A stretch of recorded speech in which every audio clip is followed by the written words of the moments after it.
साथियों नमस्कार। विभाजन गाथाएं में आपका स्वागत है।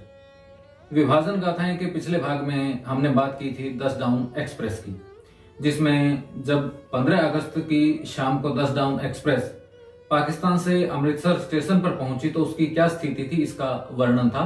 उसके अलावा कसौली, रावलपिंडी और दूसरे जो स्थान हैं उन पर विभाजन के समय क्या स्थिति थी इसका पूरा वर्णन हमने सुना। इसके बाद आगे बढ़ते हैं और आज का हमारा संस्मरण है स्वर्गीय श्री सुनील दत्त जी का मेरी यादें। भारतीय सिने जगत के महानायक रहे स्वर्गीय श्री सुनील दत्त के पास भी विभाजन की विभीषिका की खौफनाक दास्तानी थी। एक बार उन्होंने एक भेंट में बताया था, मेरा जन्म झेलम के पास एक गांव खुर्द में हुआ था। उस गांव में हम दत्त ब्राह्मण परिवारों के अलावा सिख व मुसलमान परिवार भी रहते थे।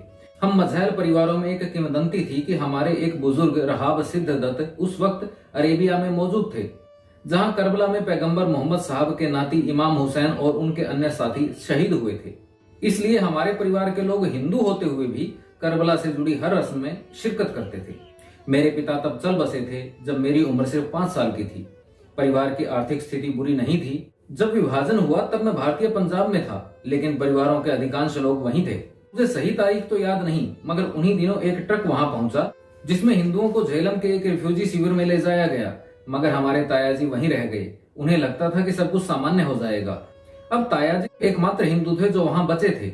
उन दिनों अपने रोजमर्रा के रूटीन के अनुसार तायाजी सुबह उठते, कुएं पर स्नान करते और फिर हुक्का ताजा कर गुड़गुड़ाने लगते। तभी उन्हें गांव के मौलवी ने गंभीरता पूर्वक मशविरा दिया कि वह भी चले जाएं। अगली शाम तायाजी भी घर के जेवर आदि समेटकर समीपवर्ती गांव नवाकोट में अपने एक पुराने दोस्त याकूब, जो मेरे पिता की क्लास का एक साथी था, उसके घर पहुंच गए। याकूब ने उन्हें हौसला दिया कि वह हर हाल में उनकी रक्षा करेगा। तायाजी के गांव छोड़ने का सबको पता चल गया था। उन्हें यह भी पता था कि तायाजी याकूब के घर में ही पनाह ले सकते हैं। अगली सुबह ही कुछ लोग याकूब के घर आ धमके। उन्होंने याकूब को धमकी दी कि वह तायाजी को उनके हवाले करे, वरना अंजाम अच्छा नहीं होगा। तभी याकूब व उसके भाई ने अपनी अपनी बंदूकें उठा ली और ऐलान कर दिया कि मेहमान की हिफाजत के लिए जान पर खेल जाएंगे। उस वक्त तो दंगाई लौट गए, मगर बाद में तत्काल याकूब ने तायाजी को अपना एक घोड़ा दिया और पिछवाड़े के रास्ते से झेलम शिविर पहुंचने का मशवरा दिया। उस दिन आधी रात को तायाजी घोड़ा दौड़ाते हुए कैंप में आ पहुंचे। उन्होंने वहां के हालात के बारे में जो कुछ बताया वह रोंगटे खड़े करने वाला था। 2 दिन बाद याकूब अपने भाई के साथ कैंप में हम सबसे मिलने आया। हम सब जीते जी ऐसे नेक बंदों को कैसे भूल सकते हैं। यह तो था स्वर्गीय श्री सुनील दत्त जी का संस्मरण मेरी यादें।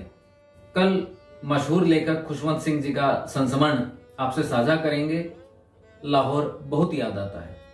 तब तक के लिए अनुमति दीजिए। नमस्कार।